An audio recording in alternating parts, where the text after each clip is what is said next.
दोस्तों एक है ना राजस्थान में प्राचीन जो सभ्यताओं के बारे में अपन देखेंगे।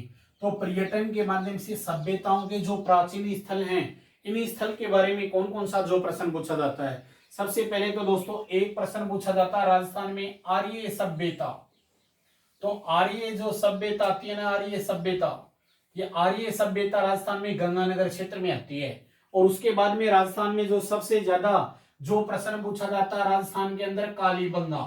छोटे एग्जाम के अंदर ना पहले पहले प्रश्न यू ही आता था, राजस्थान में कालीबंगा सभ्यता किस जिले में विकसित हुई थी। तो कालीबंगा सभ्यता वर्तमान समय में राजस्थान में हनुमानगढ़ क्षेत्र में है।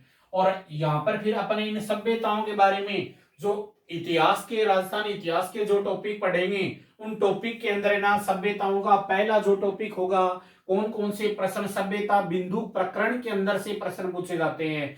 यहाँ पे है ना प्रश्न सीधा ये बनेगा, आप एक राजस्थान में टूरिस्ट होने के नाते या आप एक शिक्षक होने के नाते अपने विद्यार्थियों को प्राचीन ऐतिहासिक स्थल कालीबंगा के बारे में बालकों को दिखाने के लिए लेके जाएंगे।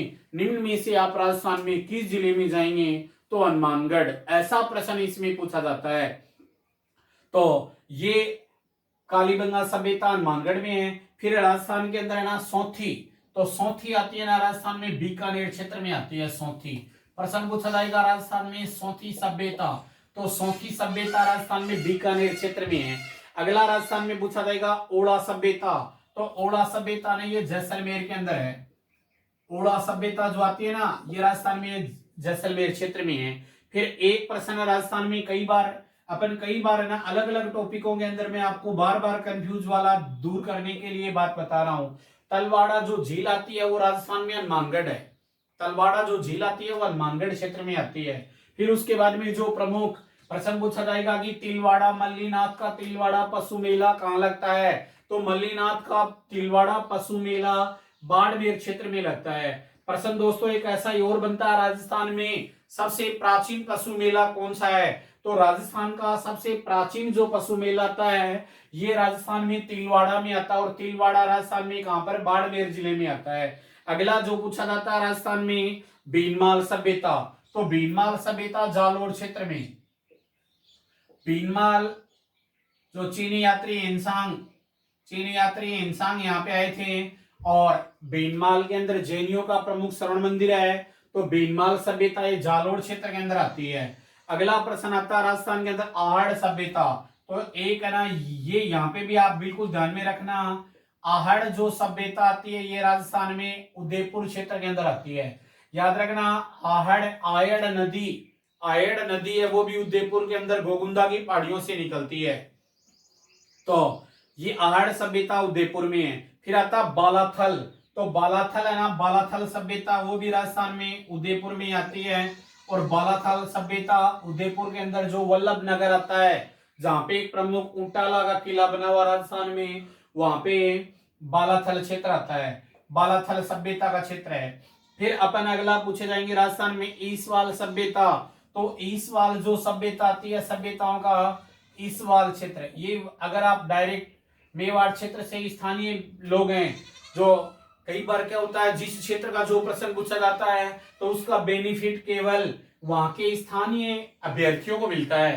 तो ईसवाल जो गांव आता है उदयपुर जिले के अंदर है, ये तीनों ही सभ्यता, आहड़ सभ्यता, बालाथल व ईसवाल सभ्यता उदयपुर जिले के अंदर विकसित हुई थी। अगला जो पूछा जाता है राजस्थान में बागोर सभ्यता।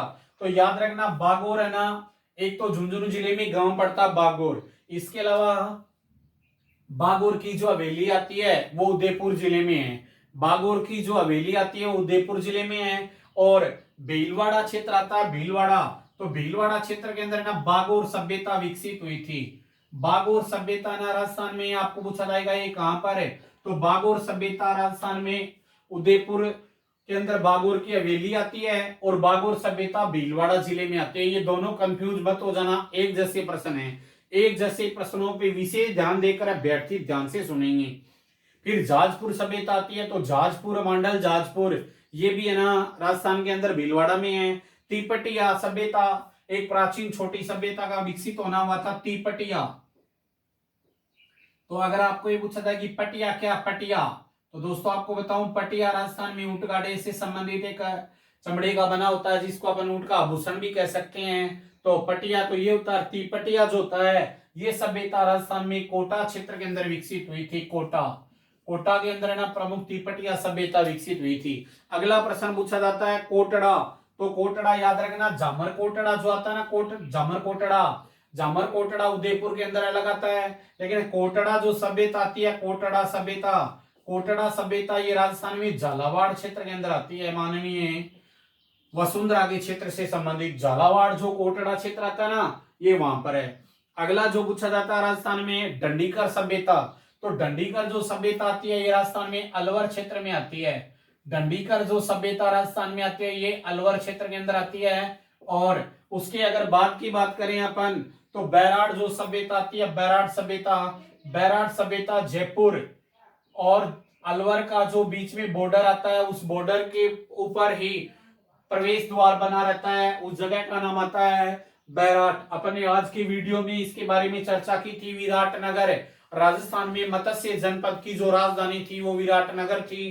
तो बैराट जो सभ्यता आती है, ये राजस्थान में कहां पर है, जयपुर में है। और यहीं पर है ना, बैराट की पहाड़ियों से बाणगंगा नदी निकलती है। बैराट के अंदर भगवान जो बुद्ध धर्म के, बौद्ध धर्म के जो भगवान बुद्ध माने जाते हैं, उनका प्रमुख एक मंदिर और उनसे संबंधित सम्मेलन भी वहीं होता है। अगला पूछा जाता है राजस्थान में नालियासर सभ्यता। तो नालियासर सभ्यता सांबर के पास में आती है। नालियासर, नालियासर जो सभ्यता आती है, ये सांबर के पास में आती है। और सांबर है वो जयपुर जिले में आता है। जयपुर क्षेत्र के अंदर नालियासर क्षेत्र आता है, जो इधर राजस्थान में बॉर्डर, नागौर के बॉर्डर की तरफ आता है नालियासर। ये भी जयपुर क्षेत्र के अंदर आता है नालियासर सभ्यता, जो सांबर के पास में आता है। शाकंभरी क्षेत्र जो माना जाता है वहीं पर। अगला जो पूछा जाता है गणेश्वर सभ्यता।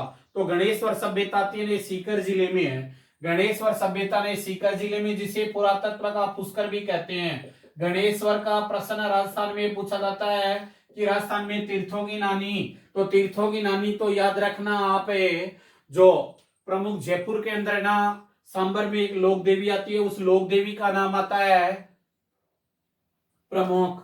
और जो लोक देवी आती है, उसी लोक देवी के स्थल को कहा जाता है तीर्थों की नानी देवयानी। तीर्थों की नानी देवयानी को तीर्थों की नानी कहते हैं। और गणेश्वर आता है ना, इसे राजस्थान में प्रश्न पूछा जाता है कि ताम्रवती सभ्यताओं की जननी किसे कहते हैं। तो ताम्रवती सभ्यताओं की जननी है ना, वो गणेश्वर को कहते हैं। और गणेश्वर राजस्थान में कहां पर है, तो गणेश्वर राजस्थान के अंदर ना सीकर, नीम का थाना से बिल्कुल समीप ये जगह पड़ती है। सीकर जिले में गणेश्वर सभ्यता आती है। उसके बाद में प्रमुख आता है एक सभ्यता और आती है गुरारा।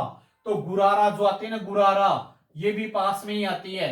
और बल्लेश्वर अगर पूछा जाए कि बल्लेश्वर, तो बल्लेश्वर आता ना, वो भी गणेश्वर के पास में बल्लेश्वर आता। दोस्तों बल्लेश्वर के बारे में मैं आपको बात बताऊं, भगवान शिव के चरणों में लंका के राजा रावण ने 10 सिर काट के चढ़ाए थे। और वो शीश चढ़ाए गए थे।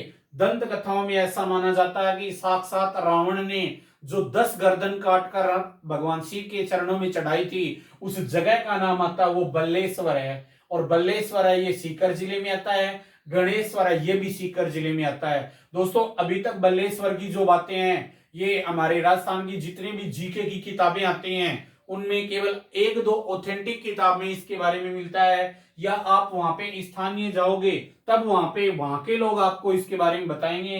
तो इस बात पे नोट किया जाए, क्योंकि दोस्तों कई ऐसे प्रश्न होते हैं, अमूमन पुस्तक वाले राइटर होते हैं, वो एक दूसरी किताबों का, बहुत सी किताबों का मंथन करके किताबें लिखते हैं। तो ये बात अभी है ना बुकों में अभी छप के नहीं आई, जहां तक मेरा विश्वास है। बल्लेश्वर जो जगह है वो गणेश्वर क्षेत्र के पास ही पड़ता है। गुरारा सभ्यता वो भी सीकर जिले के अंदर आती है। आगे वाला जो क्षेत्र आता है सुनारी सभ्यता। तो सुनारी सभ्यता जो आती है ना, सुनारी सभ्यता राजस्थान के अंदर, सुनारी सभ्यता झुंझुनू जिले के अंदर आती है। उदयपुरवाटी एक जगह पड़ती है। दोस्तों उदयपुरवाटी उदयपुर जिले में नहीं है, याद रखना, ये एक बार एग्जाम में प्रश्न पूछा गया था उदयपुरवाटी। तो उदयपुरवाटी है ना, वो झुंझुनू जिले में है। और सुनारी सभ्यता भी राजस्थान में वहीं पर विकसित हुई थी। तो इस प्रकार सुनारी सभ्यता के बारे में आपने, तो ये प्रमुख राजस्थान में। अब उसके बारे में अपन देखेंगे रंग महल। तो रंग महल भी कालीबंगा की तरह हनुमानगढ़ जिले में है। फिर एक प्रश्न पूछा जाता है राजस्थान में, बहुत अच्छा प्रश्न आता है ये, गिलुंड सभ्यता। तो गिलुंड जो सभ्यता होती है ना, ये राजसमंद क्षेत्र के अंदर आती है। गिलुंड सभ्यता का एक प्रश्न और पूछा जाता है कि ये स्फटिक जो मणियां आती हैं, और फिर पूछा जाता है रेड। ये प्रश्न सबसे ज्यादा बार आता है टोंक क्षेत्र, बिल्कुल जयपुर के समीपी जिला था, छोटा जिला टोंक, और वहां पर एक गांव आता है, उस गांव का नाम आता है रेड गांव। और रेड गांव का प्रश्न पूछा जाता है, राजस्थान का टाटानगर किस जिले को कहा जाता है, राजस्थान का टाटानगर किस स्थान को कहते हैं। तो सॉरी, राजस्थान का टाटानगर है ना वो रेड गांव को कहते हैं, और रेड गांव है वो राजस्थान में कहां पर है, टोंक में। तो ये अपन ने ना रेड गांव के बारे में पढ़ा जो टोंक क्षेत्र के अंदर है। उसके बाद में नगर है, तो दोस्तों याद रखना नगर जो क्षेत्र आता है, नगर नगर एक भरतपुर के अंदर जगह का नाम है नगर है। और नगर जो सभ्यता है, नगर उनियारा क्षेत्र में आती है, उनियारा टोंक में आता है। फिर है ना गरदड़ा सभ्यता, वो भी बूंदी क्षेत्र के अंदर आती है। लेकिन भरतपुर जिले के अंदर है ना, खो के अंदर जो जाख बाबा की प्रतिमा मिली है, नो है जो सभ्यता आती है ना, वो भरतपुर क्षेत्र में आती है, जहां पे जाख बाबा की प्रतिमा मिली थी। तो ये प्रमुख अपन है ना प्रमुख सभ्यताओं के बारे में पढ़ा। ये पर्यटन क्षेत्र के अंदर जो प्रमुख टॉपिक है। तो ये सुनारी जो है ना, सुनारी अपन ने झुंझुनू के बारे में पढ़ा था अभी। तो ये प्रमुख है ना सभ्यताओं के बारे में बना।